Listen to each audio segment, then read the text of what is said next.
Assalamualaikum warahmatullahi wabarakatuh. Saya Cindy Ayu Mawarni dengan NIM 1910901038 dan rekan-rekan saya Muhammad Ridwan dan Widiawati. Kami di sini akan menjelaskan sedikit tentang pelanggaran kode etik psikologi pada pasal 13 sampai 16. Pasal 13, sikap profesional.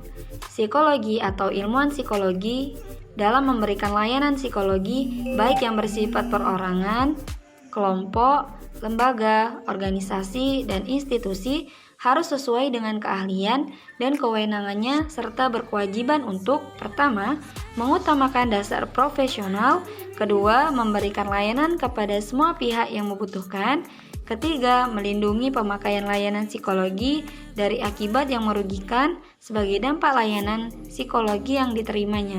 4. Mengutamakan ketidakberpihakan dalam kepentingan pemakaian layanan psikologi serta pihak-pihak yang terkait dalam pemberian pelayanan tersebut. 5. Dalam hal pemakaian, layanan psikologi menghadapi kemungkinan akan terkena dampak negatif yang tidak dapat dihindari akibat pemberian layanan psikologi yang dilakukan oleh psikolog atau ilmuwan psikologi, maka pemakaian layanan psikologi tersebut harus diberitahu. Contoh kasus, sebuah perusahaan membutuhkan karyawan baru untuk ditempatkan pada posisi tertentu dalam perusahaan. Titik pimpinan perusahaan tersebut kemudian memakai jasa seorang psikolog.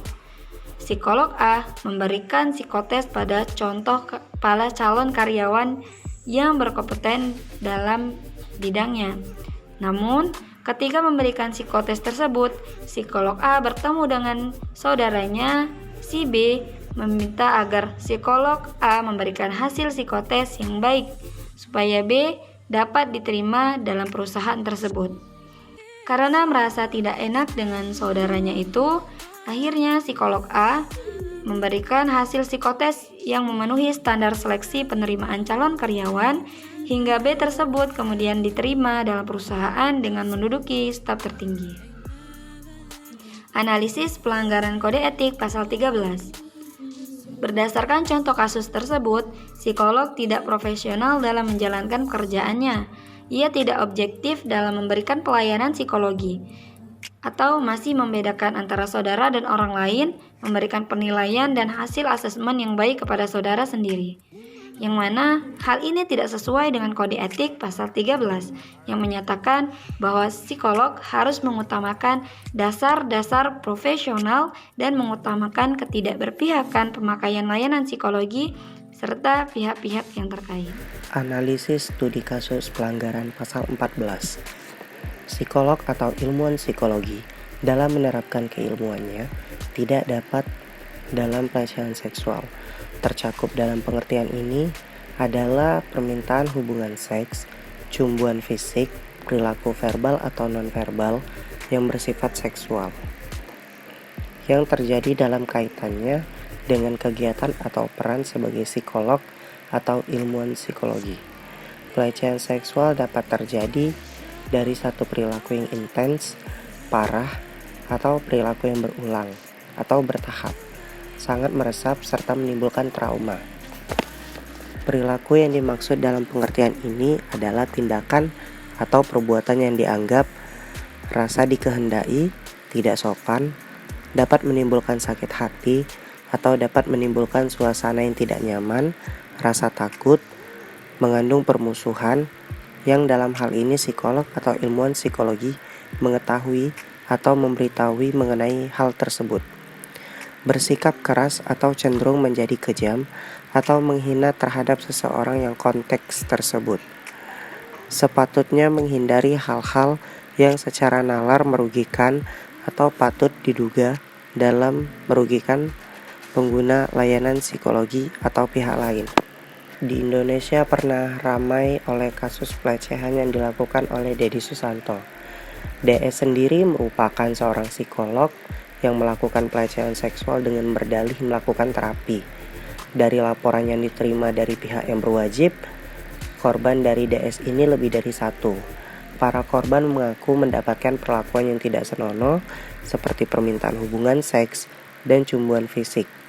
Kasus ini membuat banyak masyarakat takut untuk datang menemui psikolog karena takut mengalami hal yang sama. Dari kasus Dedi Susanto ini termasuk ke dalam pelanggaran kode etik pasal 14 ayat 1, pelecehan seksual, yaitu psikolog atau ilmuwan psikologi dalam penerapan ke-5-nya tidak terlibat dalam pelecehan seksual.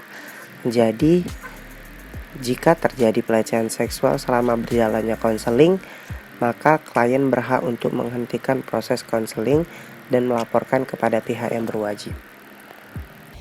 Analisis tadi kasus pelanggaran pasal 15.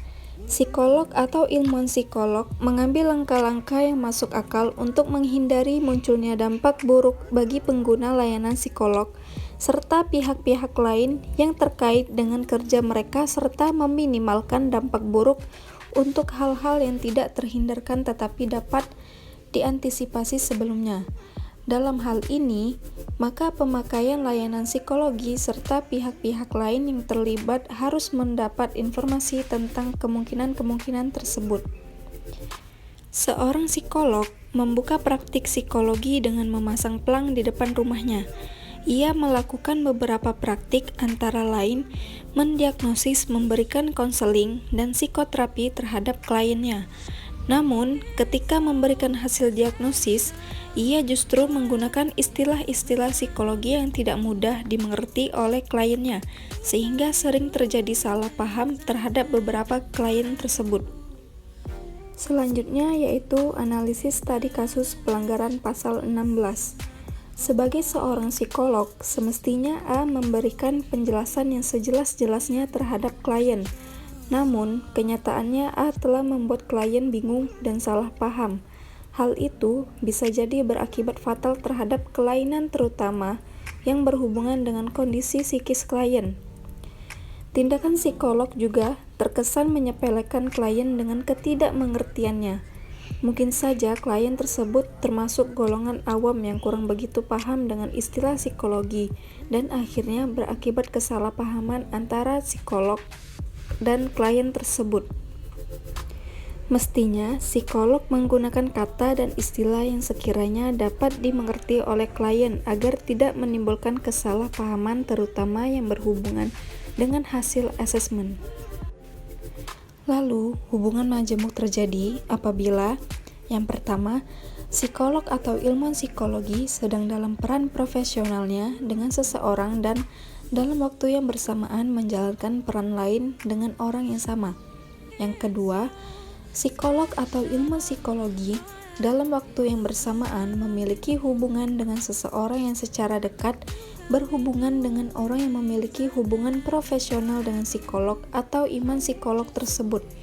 Yang ketiga, psikolog atau ilmuwan psikologis dapat mungkin menghindari dari hubungan majemuk apabila hubungan majemuk tersebut dipertimbangkan dapat merusak objektivitas kompetensi atau efektivitas dalam menjalankan fungsinya sebagai psikolog atau ilmuwan psikolog, atau apabila beresiko terhadap eksploitasi atau kerugian pada orang atau pihak lain dalam hubungan profesional tersebut.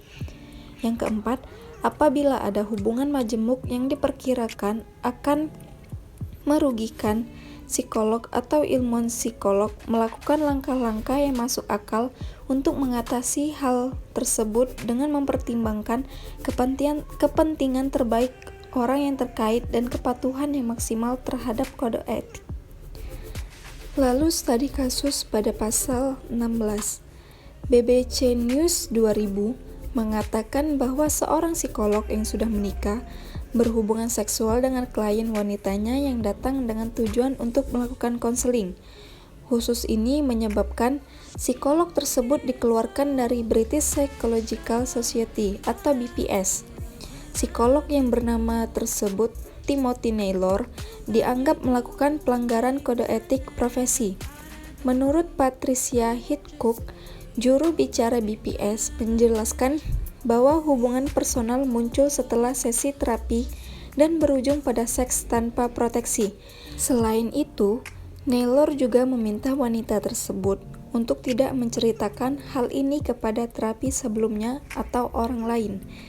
Apabila wanita tersebut menceritakan hal ini, wanita tersebut bisa saja kehilangan pekerjaan dan hak asuh anaknya. Menurut Popp, dalam Bersop 1999, dual relationship atau hubungan majemuk dalam psikoterapi terjadi ketika seorang terapis berada dalam suatu hubungan signifikan yang berbeda dengan kliennya. Umumnya, hubungan tersebut terbentuk karena faktor sosial, finansial, atau profesional. Hubungan majemuk terkadang terjadi dalam bentuk hubungan seksual yang dianggap penting. Hubungan seksual antara terapis dengan kliennya dianggap dapat menghangatkan hubungan, meningkatkan sense of acceptance, mengembangkan pandangan seksualitas yang lebih sehat, memulihkan klien disfungsi seksual karena trauma, dan alasan-alasan lainnya. Dalam kasus ini bisa kita lihat bahwasannya dalam pasal 16 menjelaskan bahwa hubungan majemuk sedapat mungkin dihindari jika dapat mengganggu objektivitas atau memunculkan eksploitasi atau dampak negatif. Dalam hal ini, hubungan majemuk tidak dapat dihindari, namun dapat diminimalkan dengan cara selektif inattention. Misalnya, ketika melakukan praktik, psikolog berusaha untuk tidak melihat hubungan lain antara psikolog tersebut dengan kliennya, menurut Popp dalam Bersop 1999. Baiklah teman-teman, terima kasih untuk kalian yang sudah menonton video ini. Kami mengucapkan terima kasih. Wassalamualaikum warahmatullahi wabarakatuh.